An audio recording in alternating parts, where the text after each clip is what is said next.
Hi, I'm Chris Nunn. I'm the chair of the Australian Passive House Association, and this is my house being built to the Passive House standards in Asquith. And I'm here today with Sean Maxwell from Pro Clima, who's installed a blower door. And we're just here to talk about what this blower door is and what a pressure test is and why that's an important part of Passive House certification. Thanks, Sean, for being with us. Could you just talk us through what is this thing we're looking at? So this is a blower door. It's a fan in a door, temporary door, and it puts pressure on the building, and that simulates wind pressure on a building and helps you find and fix air leaks in the building that can cause energy waste and performance problems, especially with moisture. Yeah, great, thanks. And so, I mean, this is a critical part of achieving Passive House certification is achieving a certain level of air tightness. And we do a blower door test at various phases through the construction. Typically, well, in our case, we did it when we had these modular wall and roof panels installed. And then we did it again now after the trades have been through, the plumbing and electrical trades have been through and made a variety of penetrations, like this one here behind Sean, where an electrical cable has come through the airtight barrier and they've used the airtight tape to seal up the hole. And you can use the blower door to check that the trades have come through and sealed up all the holes they've made, so you're still going to get your air tightness attribute that you're looking for in your Passive House certification. So Sean, I mean, we got the blower door installed today. I mean, we had a quick look around. We couldn't find any leaks, but if you were in a leakier building, what kind of techniques would you be using to try and find any holes that you needed to seal up? Well, that's why blower door testing is really exciting, because you can become leak detective. You turn the fan on to 50 pascals and you walk around and you can feel, does this leak? No. Does this leak? No. But when you find one, you're really excited when you find a leak. And when you find the leak, you can fix it and see, did that work?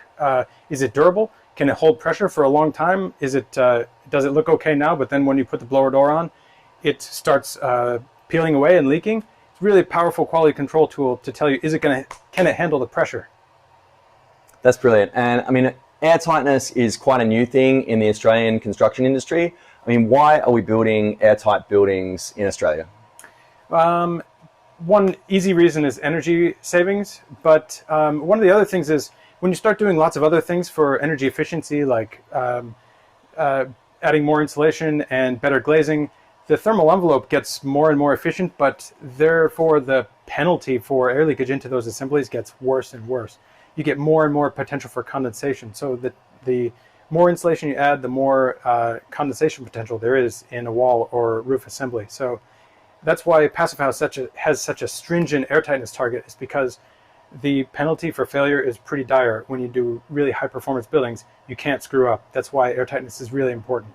So one of the reasons why you can run into trouble is, as I understand it, moisture can leak from the humidity we cause as people. We exhale a lot of moisture from our breath, and there's other sources of moisture in the indoor environment and from the outdoor environment, and that can get into the fabric of the building through these penetrations in the airtight membrane. And I mean, so what are some of the consequences of that? Like if we had, say, a 20 centimeter hole in this airtight membrane, over the life of the building, what kind of moisture load might we be getting into the insulation there that's causing black mold and condensation and potentially structural problems?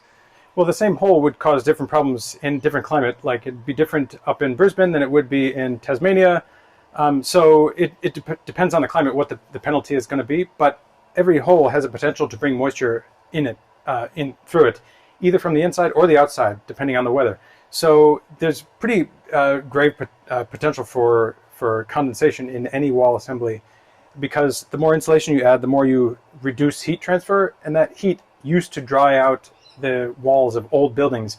You add more insulation, there's no heat transfer going on, so there's actually more condensation potential in the walls. So It's really important, especially in these highly insulated assemblies, to control as much airflow as possible, because you cut down on the moisture transport that way as well. Yeah, right. So in a high performance airtight building, you want an airtight membrane on the inside to prevent that moisture getting into the fabric, because it's so much more important in that high performance building, because it can really cause a lot of damage, as opposed to a conventional leaky building where that structure could potentially dry out naturally. Yep. Yeah, that's really interesting. And I guess that goes to why you want to hit a standard like Passive House, where there's the Passive House planning package, and it's a building science-based methodology that's considered all these factors, and you're not just going for a tight building, say, without a ventilation system. Yeah.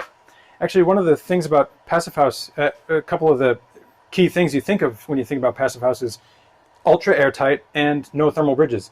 When you think of it, those two things are actually just moisture control moisture control solutions. So you want to reduce moisture-laden air getting into the wall and window assembly, or wall and roof assemblies, and you want to reduce condensation potential from thermal bridges on your windows and other places in the building. They learned those lessons. Those standards are there because they were hard lessons learned early on. And so we benefit from years and years of research, trying to find problems and then find solutions to them. That's what PassivHaus is all about. It's decades and decades of finding problems and then finding solutions for them. Brilliant. All right. Well, thank you, Sean Maxwell from Pro Clima. That was a really good overview of what is a blower door, why do we want one, and how does that contribute to a high performance building and a PassivHaus certification. Really appreciate it. Yeah. Thank you. Great to be here.